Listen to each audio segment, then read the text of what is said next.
So we have some homework coming due, so let's have a look at that. So there's 3 of them, and these are due Monday. First one's like that. It's the stress strain stuff.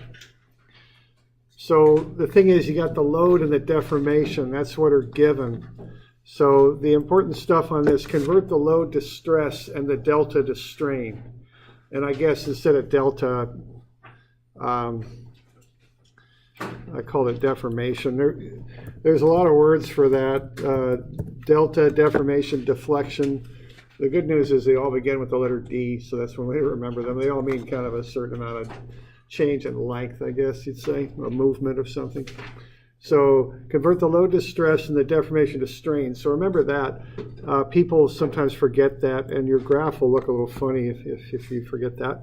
Plot them up. The strain should go on the x-axis. The y should be the stress. That's another little thing that comes up. If you use an Excel, use a scatter plot. Okay. And so remember to do that. If you use the XY plots, don't work on this. They don't have the X intervals put in correctly if you do it that way. Okay, use the 0.02 offset method to find the yield stress, and then put those 4 answers in a box at the bottom. You know, sometimes people have a tendency just to turn in a graph. Well, you know, that if you kind of relate this to the professional world, you don't just give the client a graph. Your job is actually to interpret the graph for them. So that's kind of where I'm going with that. Okay, so put the answers in a box and get those in there. Let's see. Just trying to think. I gave you a sample answer there on the handout. You know, in the packet there.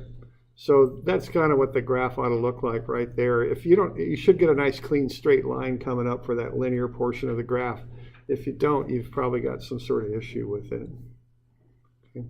Use MATLAB or Scilab or Excel. And yeah, question there? You can just label the specific data points, or can we just put the points that we need on the bottom? Like each one of these, or? No, like the points that you've asked for in the box. Labeling them up here? Yeah. It wouldn't help to circle them or something, you know, just so I know where they're coming from. That's almost like showing working. Yeah, so I want E, the proportional limit, the yield stress, and the ultimate stress. Okay.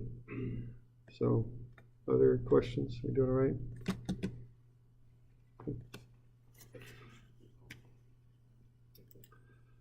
All right.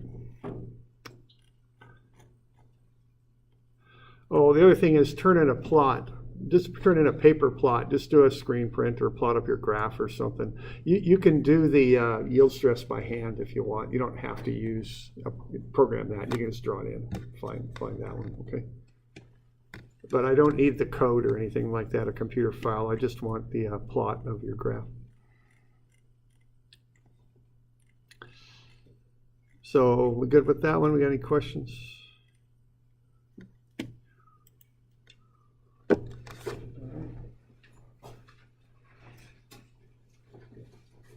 All right, the next one there, you got any questions on this one?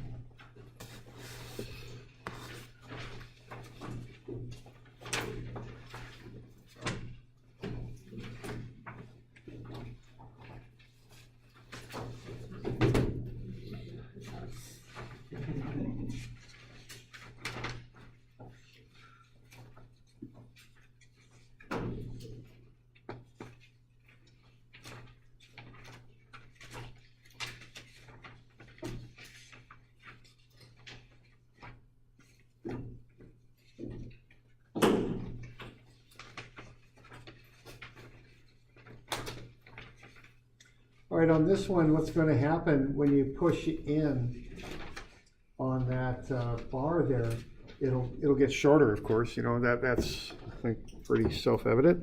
But the other thing that will happen is that not only will it get shorter, but it'll get wider and deeper too. So, you know, this is greatly exaggerated, but it'll do something like that, perhaps. I don't know. Kind of hard to draw this, but I'll do the best I can.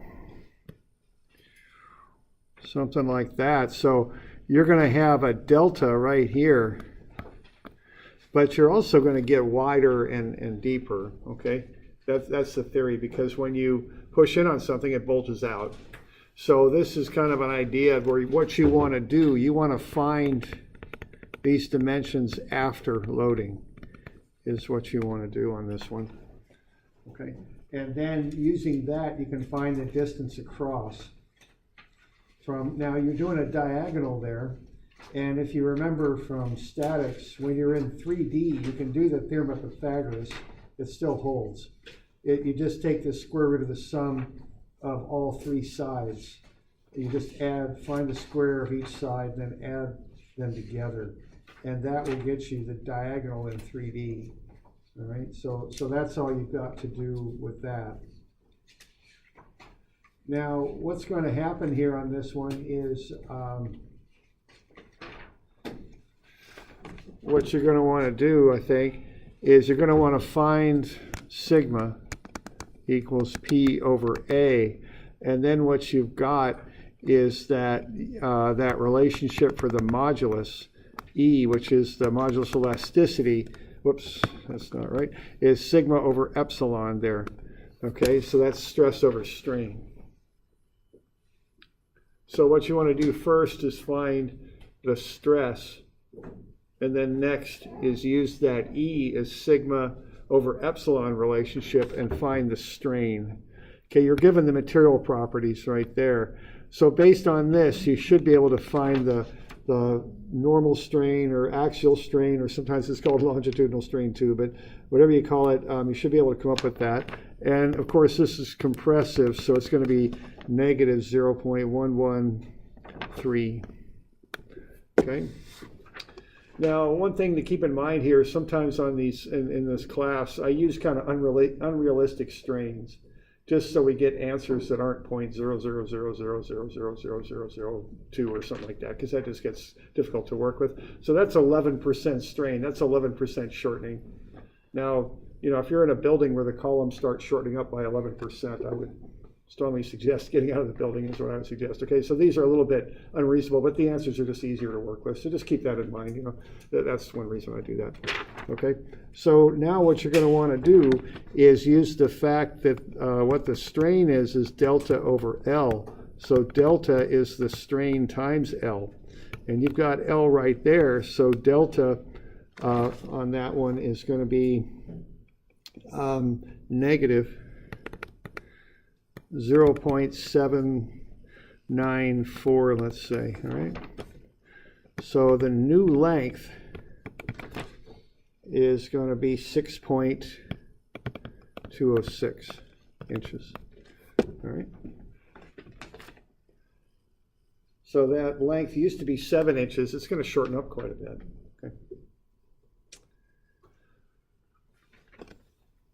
Now, the next thing you want to look at there is what's happening laterally on the side, okay? So the word lateral means the side. And the relationship for that is that nu is equal to the negative of the axial strain, which is what epsilon is. No, I'm sorry, that should be lateral up top, shouldn't it? And I got two negatives in there. Let's get that straightened out. There we go.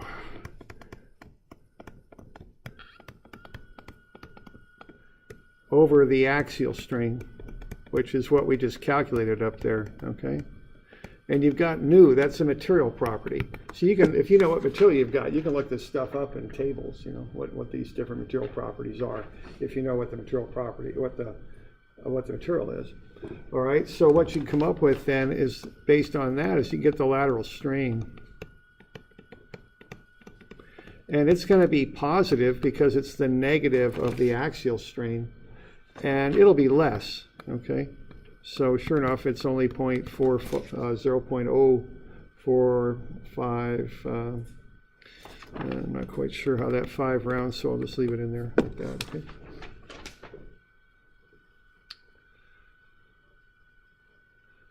All right, and so what you can do then is get delta.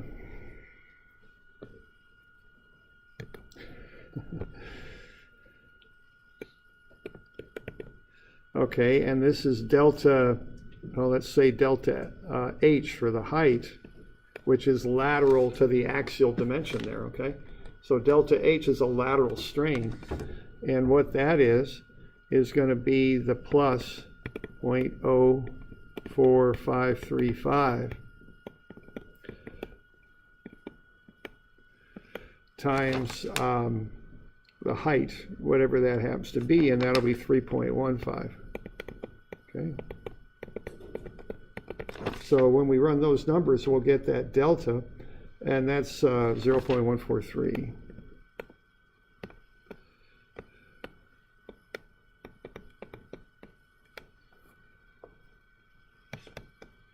So once you've got that, you can figure out what that new dimension is, because the original H is 3.15, so H new is 3.15 plus 0.143.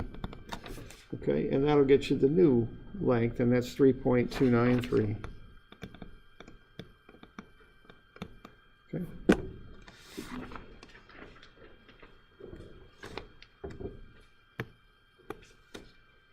So you got the new length, the new height.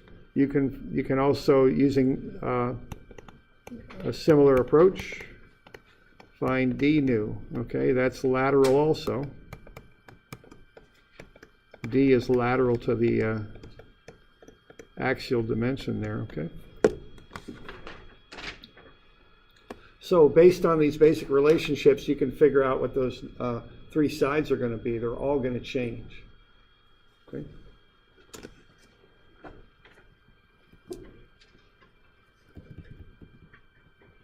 So if that's the case, what you've got is that original distance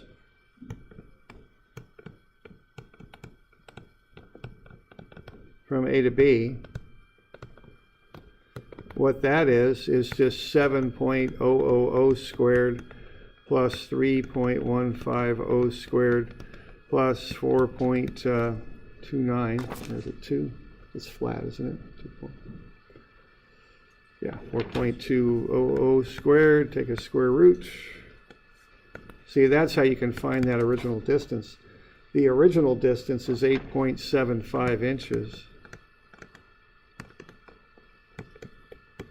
And then if you want to find the distance from A to B, the new one, what you do is you take the new length, square that, add it to the new depth, squared, and the new height squared, and take a square root. Okay, that's all.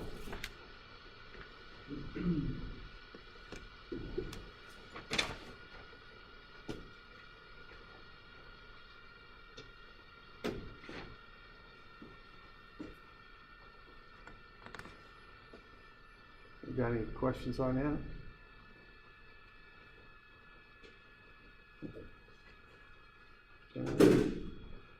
So that's just an exercise in working with that lateral strain, and also getting to that idea that if you know the strain, you can find the delta, and if you know the delta, you can find the change in length. Okay.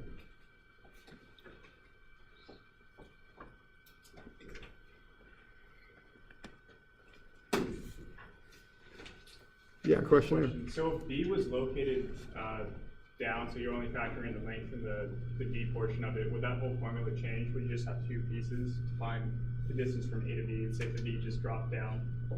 If B were where? Like the bottom right corner instead of like being up towards the top. Bottom right? Yeah, like say right there. Well, two numbers at that point. Let's see. Basically, that would just be using L squared plus D squared and taking a square root. That's what you That's do. basically what that is. Okay. Yeah, I mean, we could kind of go down, get a little complicated on this, but I don't know if I care to. I mean, you know,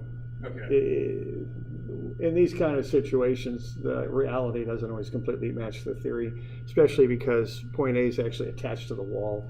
So you can make some arguments on what it's going to do and all that, but that's way beyond where I want to go. Gotcha. And then just going from like A to like B with the length part of it is just the length and that number. If you do factor in H or D.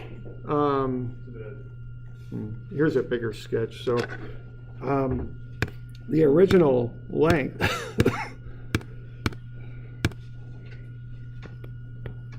just runs straight across. So it's just a 3D hypotenuse. Oh, I see. Is that okay? Yeah, okay. So you can use 3D Thermopythagoras for that. Okay. Other questions?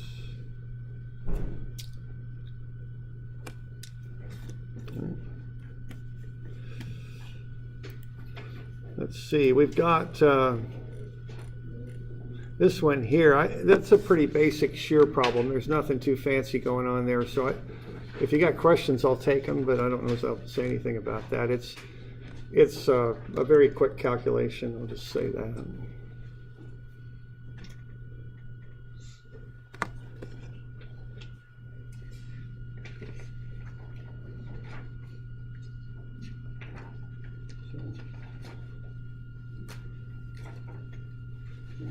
Any questions on that one?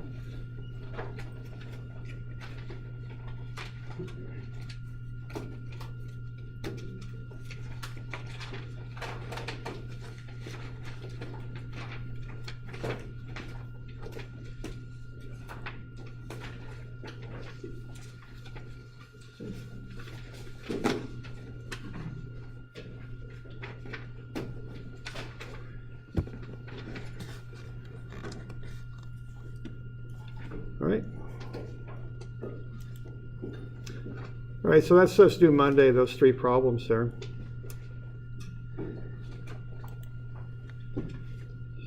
So why don't we take a look at more of this shear stuff.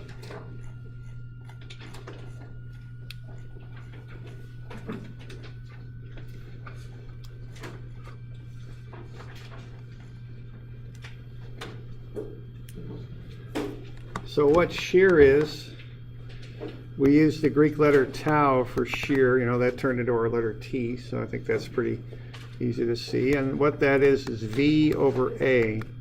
V is the shear force, and A is the cross-sectional area that would fail if the thing broke. That's the area there, okay?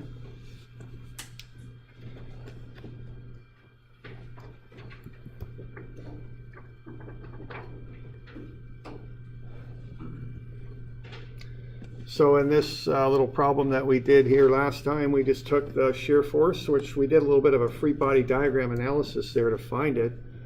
We looked at the bolt, or the rivet, because that's what was going to shear.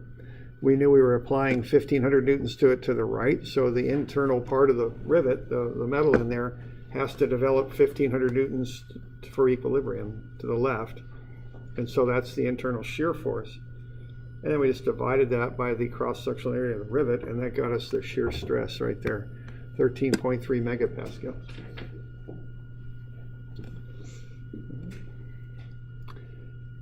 Now, the deal, so any questions on it?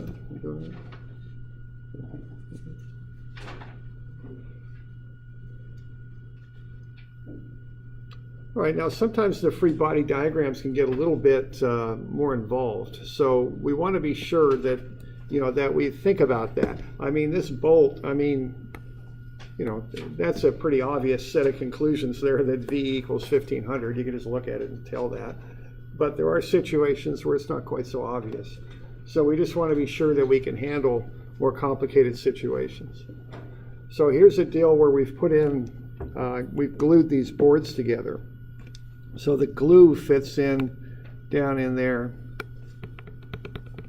And there's a similar area down here, but I'm a little reluctant to draw this because it'll start getting messy, but there's another one right below it, okay? So 2 glued joints there. And what's the size of those, okay? They're a flat, rectangular plane there that's being glued. I think we're given the thickness of these things. They're 15 centimeters wide into the page. So that's 15 centimeters, and that's 40 centimeters.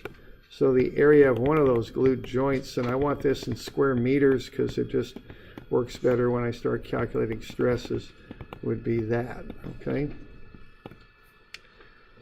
And I think that's going to come out to be 0.06 meters squared, I think. So that's the area of the glued joint.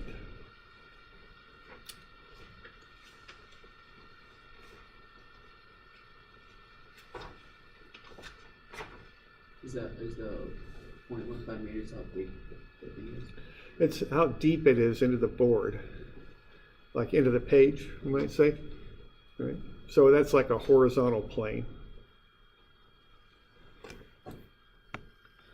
All right, so that's 15 centimeters right there, that dimension. Okay. All right, now what I'd like to do here would be to generate free body diagrams. And the general rule on this is you start by getting the reactions. Now if we're pulling with P, which would be a load, and this is symmetrical, we'd have P over 2 and P over 2 for the reactions there at the wall for those two boards. And so the next thing to do here is to use that free body diagram that's got all the forces, actions, and reactions, and then make a cut through whatever it is we want to know. So if I want to know the force in that glued joint, I make a cut like that. I cut through the glued joint. And then I make a free body diagram out of that. So I just put that down here. So I got the P over 2 reaction to the right, and I have some unknown shear force. Excuse me, the P over 2 is to the left. I got some unknown shear force to the right. And so that's V. Okay.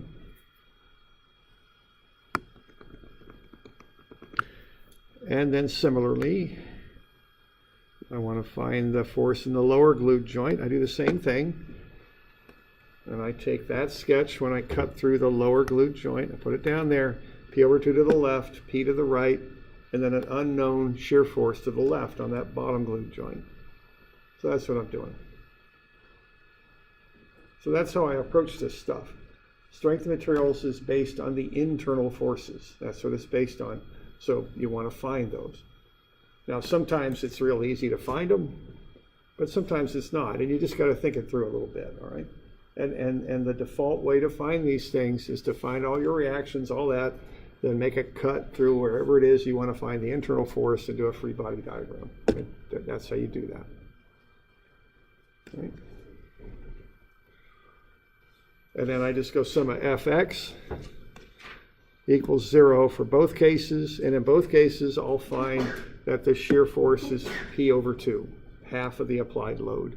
Which again, you know, that this is symmetrical. You could probably tell that just by looking at the thing. But this is kind of the more formal way to do that. I'll give you a homework problem where it's not quite so simple. So you want to kind of get this idea figured out, you know, this process. This is real integral to what you do in strength of materials. Okay. So what I've just found is that the shear force in each glued joint is P over 2.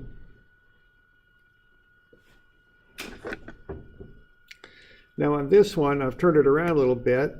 What we've done, we're doing this with glue.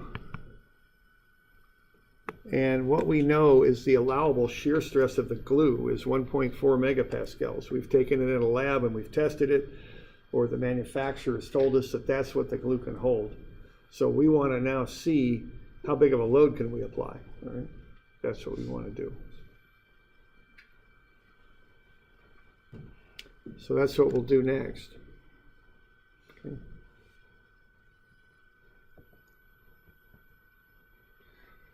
So what I want to do here is I want to find V max. Now what that is, the maximum shear stress I'm going to have on that glue is P over 2. Okay, I know that because I got those two joints. I did the free body diagram analysis, so I know what the force in there is. See, P's the unknown here. I don't know what the load is. That's what I'm trying to find out, is how much load I can apply. So P is an unknown. I know the area, as we did a little earlier, is 0.06. So the shear stress is going to be the shear force, which is P over 2 divided by A. Right? So the maximum shear stress I'm going to have here is P over 2A. It's that load in each of the joints divided by their area. Okay. And the load, the shear load, is half of the applied force there on the right. That's where that 2 comes from. So tau max is V over A, it's P over 2A. Okay.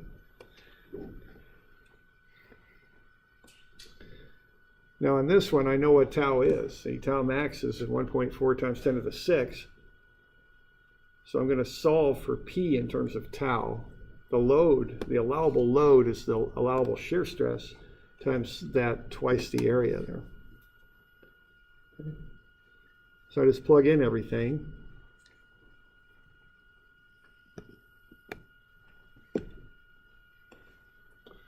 So the allowable load is the shear stress, 1.4 times 10 to the 6 newtons per meter squared times 2 times the area of one joint, 0.06. So that comes out to be 168,000 newtons.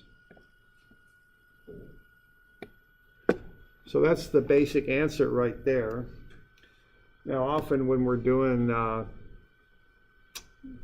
work with loads and things we don't want to fail, we throw in a safety factor. We're basing this on a number of assumptions. We're basing this on that number right there, the strength of the glue. We may not be totally confident of that, all right? We're assuming that the glue is completely spread out over the area. Maybe the glue didn't cure perfectly, et cetera, et cetera. So your safety factor is kind of the inverse of the confidence you have in all the assumptions you made. That's kind of how that works. Okay, so in this one, we're putting in a safety factor of 1.5. So instead of applying 168,000 newtons, I divide that by 1.5. I might only apply 112,000 newtons to that. Okay. When your name's on a design, you start thinking about safety factors a little bit. Okay. Because, all right.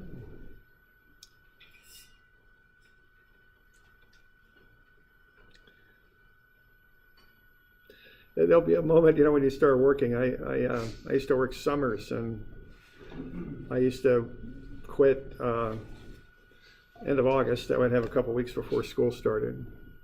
And they threw this job at me, and the last day I was there, it was this big design job with some pipes and manholes and all that. And I kind of said, okay, I'll knock this one out. So I did it really quick and turned it in, and forgot about it. And then I was in the winter, and why that pipe was there, but it was late spring. It must have been late spring, and I was out there, and they had all the pipe and all the manholes all stacked up and ready to go on that job site. And I remember driving past that and seeing all that stuff and going, man, I hope I didn't drop a negative, because I did that stuff pretty quick. Here's this $500,000 worth of pipes and manholes ready to go, and I did that job in a hurry, and man, my name's on that one.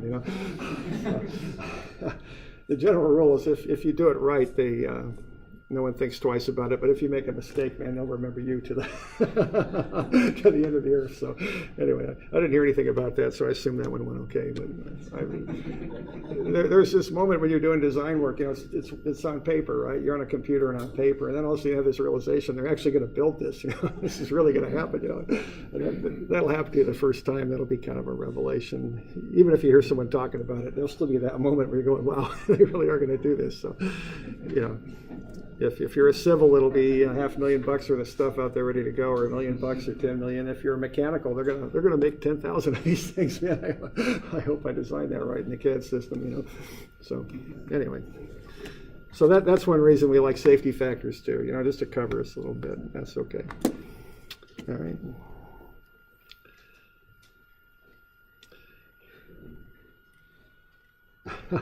Yeah, I remember that. They weren't quite sure where they wanted that thing to go. That was the problem with that one. They didn't quite have the route for it worked out yet, so I took my best guess and kind of went with it. So hopefully I guessed right. I guess I did. I never heard about it, so I guess I did.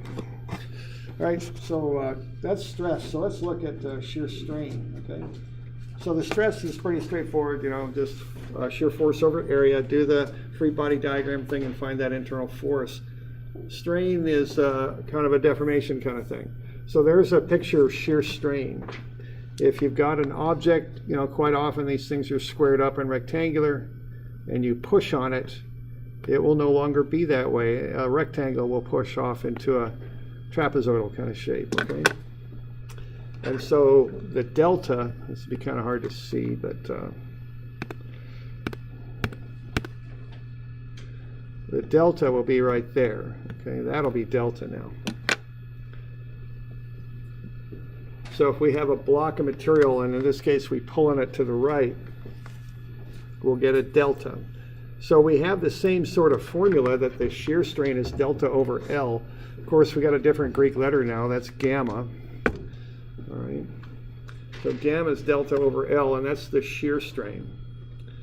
Now, notice that the delta and the L are oriented differently. Think of that block as being a stack of cards or something like that, and each one of these is just going to slide a little bit across the one previous. That's kind of how I think about shear. It's a sliding action, okay? And of course, these would actually be planes of atoms. Just looking at something on YouTube there where they're getting carbon so they can make it 1 atom thick now for graphite. Graphene they call it, I think. I'm not quite sure, but kind of a new material with some interesting properties they're looking at. So it's something like that. So that's kind of a shear failure there, or shear strain there, as each plane slides across the previous one. So notice here that delta and the length are at right angles now. For normal stress, they're in line. They're aligned with each other. But for shear stress, they're at right angles. Excuse me, shear strain. All right. So that block will deform as shown there. Looks like that delta landed outside the parenthesis. That's just a typo. That should have been inside right there. Okay. So that's delta. So that's shear strain. Now we can also, that's the basic definition. You take the delta, you divide it by the L. Now that also, you could call this an angle too though. If you measure that in radians, what you've got there is the tangent of gamma is delta over L. And for small angles in radians, gamma and the tangent of gamma are pretty much equal. And that holds pretty well up to about 10 degrees. So you can have pretty big angles, and that relationship will hold. So based on that relationship, you can define shear strain in 2 ways. One is what the kind of fundamental definition of delta over L, but sometimes they use an angular definition where they just call that an angle in radians. As long as the angle's in radians, this relationship holds. Okay, so I've seen it defined both ways. It just kind of depends on the situation.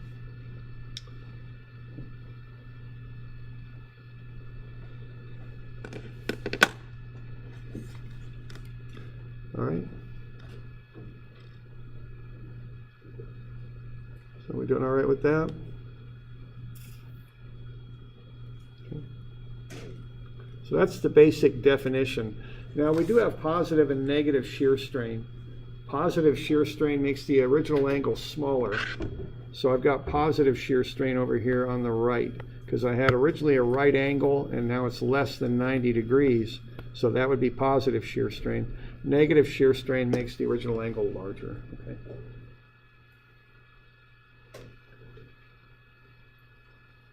So that's the sign convention. All right, so just like we have a modulus elasticity, we also have a shear modulus, sometimes called the modulus of rigidity, but more commonly called the shear modulus. And that's G, and that's tau over gamma, shear stress over shear strain. It's analogous to E is sigma over epsilon. It's the same formula, it's just done for shear. Okay. So for a material, we got 3 properties. We got E, modulus of elasticity, G, the shear modulus, and nu, Poisson's ratio. They're actually all related by this formula right here. That's on your formula sheet in the upper left. So if you know 2 of the material properties, you can find the 3rd if you ever need to. Okay.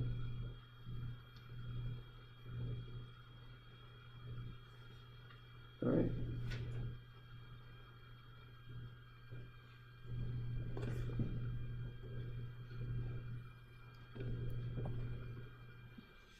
So any questions on that? Analogous relationships to normal or axial strain. These are just done for shear. Okay. Let's look at an example here. If you ever go to the hardware store, you buy chain, you know, they have a little hydraulic cutting device that shears off a link so you can get the right length of chain. So kind of like a hydraulic jack kind of thing. You kind of turn it or pump a handle and get it to cut. But let's say we've got a little bit of a gap here. You know, that's what happens when your scissors, your shears start getting old. They get that bolt there that connects them starts getting loose. You get a bit of a gap and they don't work so well. So let's say we've got that situation and we put a bolt in this thing. So instead of this isn't a chain cutter, we'll make this a bolt cutter, same idea. We've got a little offset there of 0.15 centimeters and we apply this 3,000 Newton force to the bolt and the bolt doesn't shear through. It comes out looking like that, okay? So we don't get all the way through the bolt. We bend it, okay? Let's find the shear strain for the bolt, okay? So it took 3,000 newtons to do this, and really what happened, what we're looking at is right in there, that angled part of the bolt. The straight portions, the horizontal portions to the left and right of that don't concern us. We're more interested in right there, in that gap. See, what happened there is we applied that shear force like that. This was held steady, so we got some shear strain in there. See that trapezoidal shape? Okay, that's what's going on. So let's get the shear strain. Okay, so the shear strain, again, more Greek letters, is gamma. And that's delta over L, right? So the way that's configured, what do we got for delta? 0.00012. And that's centimeters. I'll just stay in centimeters for both because I want the units to cancel. If I stay in centimeters, they will, okay? So I'll cheat a little bit and not go into meters. I'll just use centimeters for both, knowing that they'll cancel and I'll get that unitless number that I want. Okay, so there's the shear strain.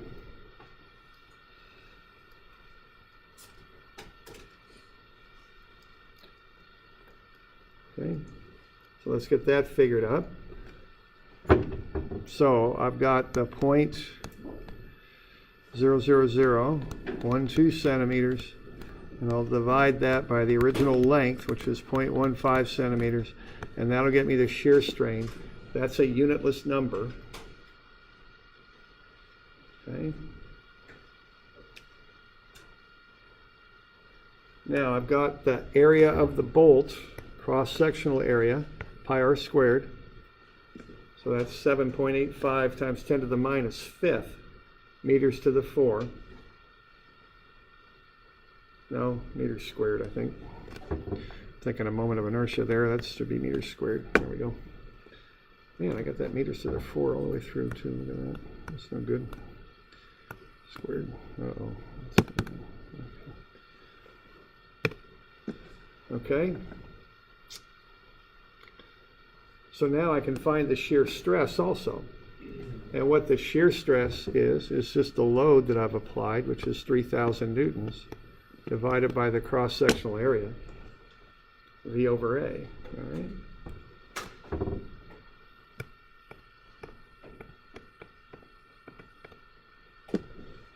So I just take the 3,000 Newton load, I divide it by the cross-sectional area, and I'll come up with the shear stress. Okay, so I got the shear strain based on the bending of the bolt, and I got the shear stress, which is just the load over the area.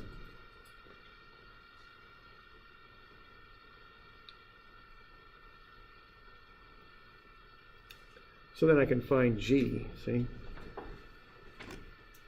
So G is the shear modulus, and I just take tau over gamma for that. It's the ratio of the stress to the strain, just like it is for axial loads.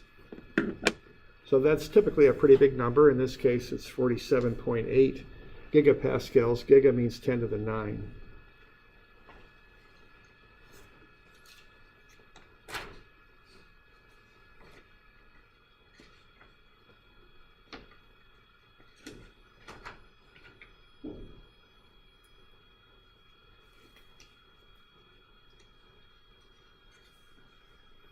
Okay.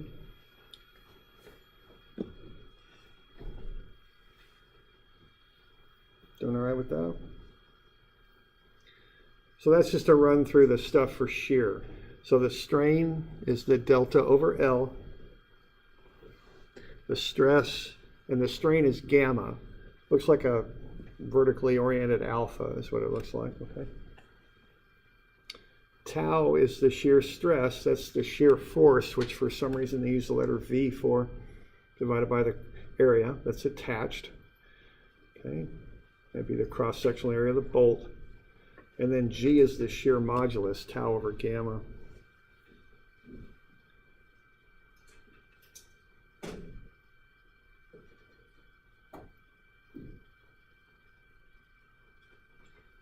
Okay.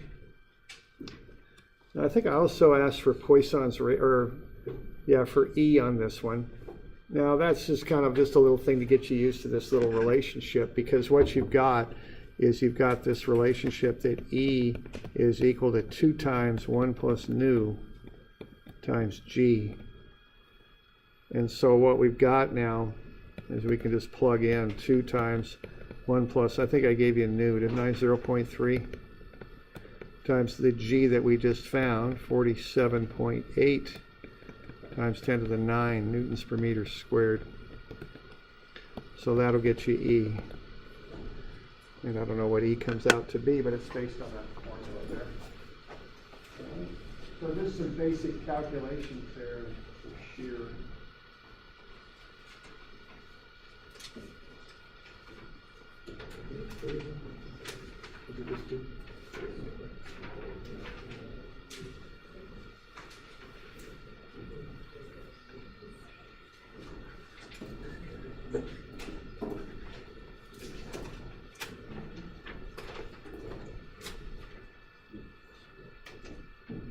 We got any questions on this stuff?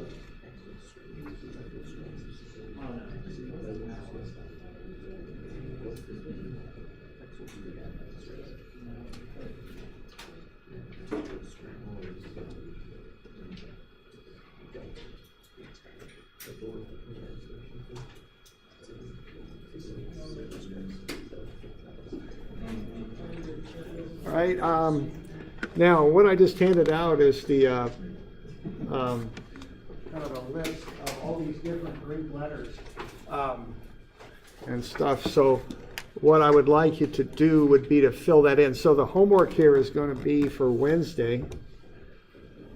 And what, we already did 131. So for Wednesday, which I think is that the 10th? I think so, yeah. All right, so 132, 141, 143, and then this is called, I think it's called Terminology Handout. It's in Moodle. And this is kind of one of those for your own good kind of things, because, you know, we got all these Greek letters and we want to keep them straight. So this is a little table for you to fill out that has kind of the basics of everything in there. So for those of you online, the table looks like this. It's in Moodle, so you can get to it pretty easy. So it has a symbol, then I want to know what the pronunciation is. So, you know, what's this one here? Gamma. All right, this one's E. All right. What is gamma? Shear modulus? What's the main formula we use to find it? Yeah, delta over L. That's how I want that filled in for those, okay? So just put in the pronunciation, what it is, the name. It might be a better word instead of what is it, just the name of it. And then the basic formula where you use it, okay? And plus 132, 141, and 143. Those are due Wednesday. Okay. And I think page 120 is the place to go to find this information. But just be sure you're comfortable with this stuff, okay? Because if I just start saying epsilon, delta, gamma, and all this, you want to know what the heck I'm talking about. That's how I want you to fill this stuff out. Okay? All right. All right. So we good?